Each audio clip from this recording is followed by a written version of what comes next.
Is this really why we had to wait 13 years for the new Avatar movie? In 2009, when James Cameron's movie Avatar was released in theaters, we lived in a completely different world. Already from the point of view that everyone was convinced that 3D would be the future of filmmaking, so much so that there were plenty of television sets in stores that brought the technology into our living rooms. True, at horrible prices. It's no wonder that the public loved 3D, and every visual film tried to extract the greenback from the viewers' wallets in this way, because Avatar, which used it, provided an almost otherworldly experience visually during its 162-minute playing time. We really felt like we were in the 22nd century, on a planet called Pandora, among the very graceful and even blue creatures, the NA6. In Hollywood, and in other parts of the entertainment industry as well, the custom is that if we release a product that is extremely popular, it is appropriate to give it to the consumers again and again within a foreseeable period of time, that is, to strike the iron while it is hot. In the case of Avatar, we expected something like this after the film blew up the bank, now, after its re-release in China. It has generated nearly $3 billion in revenue at the box office. Then hip-hop, 13 years have passed, the studio that published the first Avatar, 20th Century Fox, no longer exists in its old form, since it was acquired and absorbed by Disney. However, the makers originally planned that The Way of the Water could be released in 2014. But what happened? Where did things go wrong? Why did you have to wait so long? It should be known that the production of the first Avatar did not take place very quickly either. The director James Cameron started developing the film as early as 1994. And after the premiere of Titanic in 1997, they would have started filming the SCI-Fi, a plan for 1999 with presentation. However, the technology needed to make Avatar look right wasn't available yet, so the Camerons delayed the film roughly and didn't hit the big screen until late 2009. In addition, a lot of work was done on the creation of the Navik language and the details of the planet and the SCI-Fi world. In the case of the Avatar The Way of the Water, very similar reasons led it to the slide. Even if history doesn't repeat itself. Crap.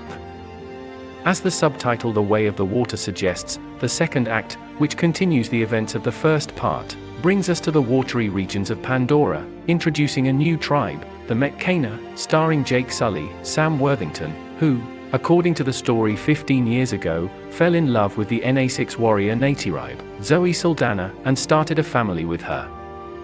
Avatar 2, which is longer than 3 hours, is expected to take place a lot underwater, and after the presentation of the first film and the planning of the sequel, James Cameron did his best to experience the experience firsthand before throwing himself into the creative work.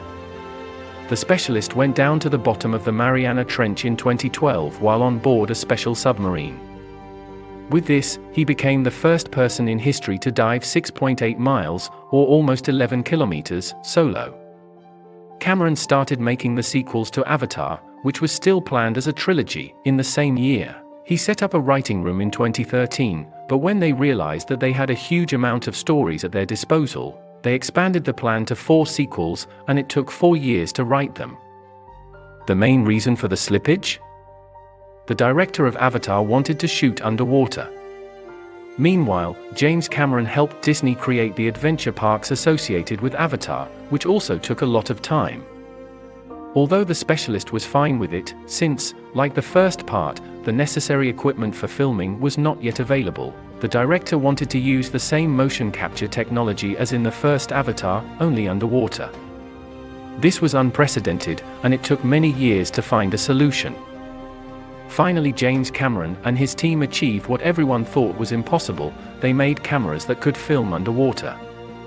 The producer was not willing to make a compromise with anyone in this regard. He did not give in to the company responsible for special effects called Weta Digital, which previously also produced the Lord of the Rings films, when they suggested that the actors play hanging on wires instead, and then the water with CGI, they put it around them. Cameron said no, stating that the most important thing is that everything looks authentic. In addition to the coronavirus epidemic, the completion of Avatar The Way of Water was also significantly slowed down by the fact that this part, Avatar 3, and the beginning of Avatar 4 were filmed at the same time. The work processes began in 2017 and lasted until 2020. Meanwhile, roughly the crew applauded $350–400 million. So Avatar 2 will be one of the most expensive films of all time. To quantify it further, the premiere was postponed exactly 8 times, which is quite an amazing figure. Despite the huge budget, it is expected that Avatar 2, like Cameron's previous films, will be quite successful at the box office and will return the invested money. After that, we won't have to wait long for the third film. It will hit theaters in 2024, and the fourth and fifth films will come in 2026 and 2028. Of course, all of this is only in case of success, because if The Way of Water fails, James Cameron stated that they will cut the SCI 5 film series shorter and we will only get a trilogy. In any case, Cameron is very confident in the success. He told Empire magazine in 2014, "Viewers will watch this movie with their mouths open and they will be blown away by it."